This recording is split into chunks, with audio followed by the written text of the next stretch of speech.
Thank you very much for visiting my channel. If not difficult, like and subscribe to my channel to always be aware of events. Thank U.S. Army veteran Richard Nider is able to walk again after suffering a spinal cord injury in Iraq thanks to a robotic exoskeleton. Nider, who is the first veteran in Phoenix to receive the ReWalk Personal 6.0 exoskeleton through a Veterans Affairs program, was unable to walk after being injured in an explosion in Iraq and has spent almost 10 years in a wheelchair. The battery-powered, motorized device has sensors that detect when he shifts his weight and then tells Nider's other leg to move, creating a walking motion. The light exoskeleton helps to stabilize his knees and hip. I can't ever stop smiling when I'm in it, the former Army sergeant, who saw his May 2005 injury worsen over time, tells AZ Family. It's complete independence, being able to be on my feet. Be eye to eye with everybody.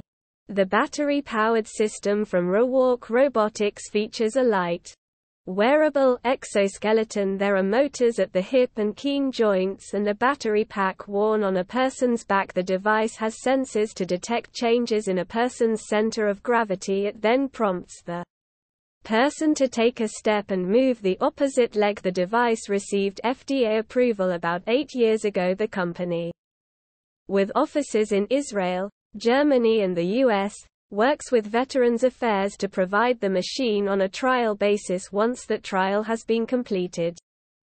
The VA covers the $75,000 cost. I can be a stand-up guy again, not just a role model, he adds, with a laugh.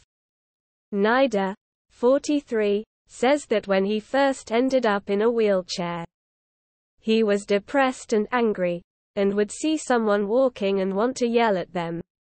To be able to get up and actually see my feet moving, it's one of the most amazing experiences for me, he says. Dan Bonarotti, a physical therapist and owner of Touchstone Rehabilitation, tells DailyMail.com that the technology also has broader potential uses than just patients like Nider.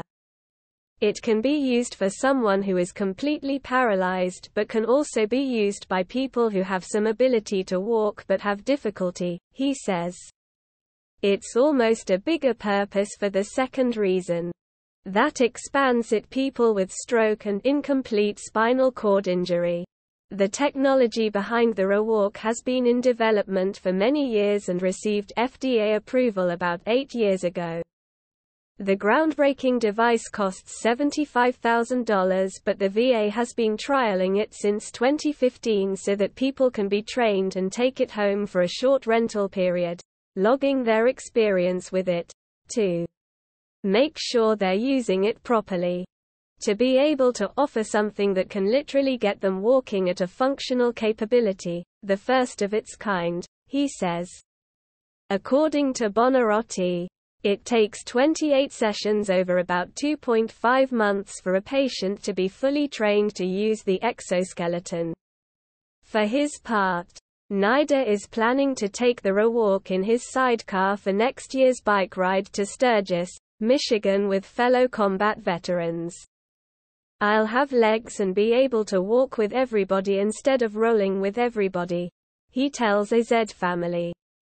Nider emphasizes that wife has been his driving force of support for the past decade.